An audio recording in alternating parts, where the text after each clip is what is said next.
Hello, myself K. Rajini Suresh, working as a lecturer in Sanjay Gandhi Polytechnic College, Bellary. In this session, let's know the subject iron making. In that second unit, modern blast furnace plant and process.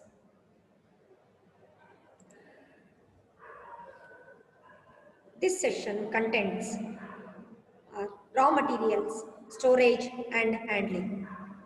So, here let's know about raw materials, storage and handling. Because blast furnace, it is a continuous process. So nearly once blast furnace has been commenced, it may run around years together, 1 year, 2 year, continuously it will running. So that much of huge amount of raw materials needs to be stored. So that needs to be maintained and handled. So all these things let us discuss in this session. Raw material storage and handling.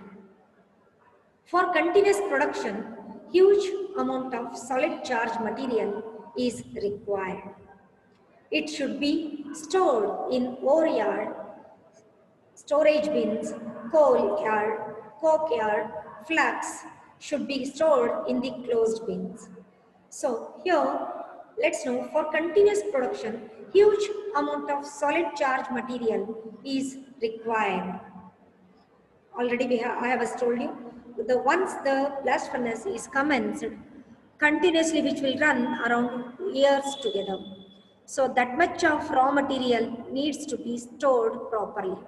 So it needs to be stored in the ore yard, storage bins, coal yard, coke yard, flax. It is readily oxidized and which will lose its properties. So it should be stored in the closed bins. Next, allow liquid metal and slag separately to flow into the separate respective ladles.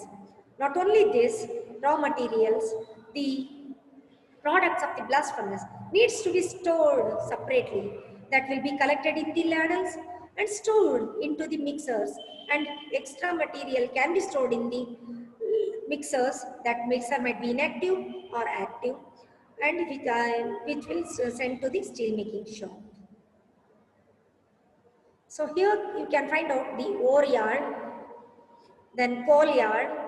The raw materials are handling and sending through the conveyor belt.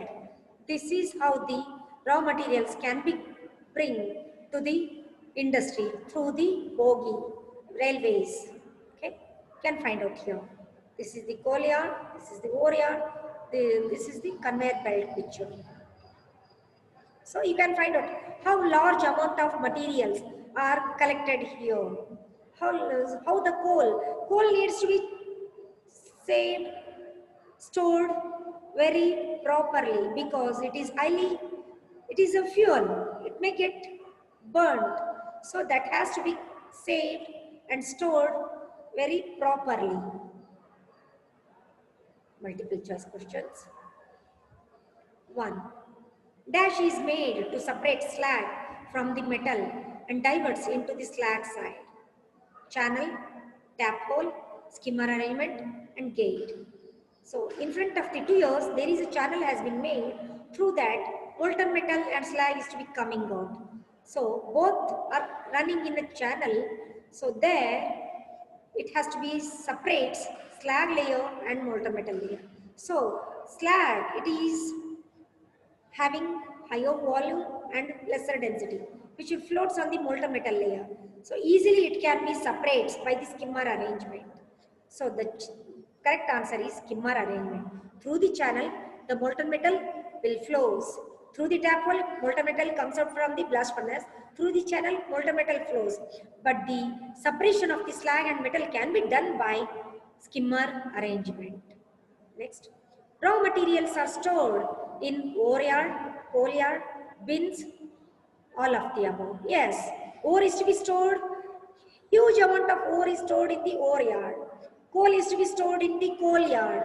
In the bins, we are going to collect the flux, limestone or dolomite, which will be readily oxidized. So, which will be in closed condition, we are going to save. preserve.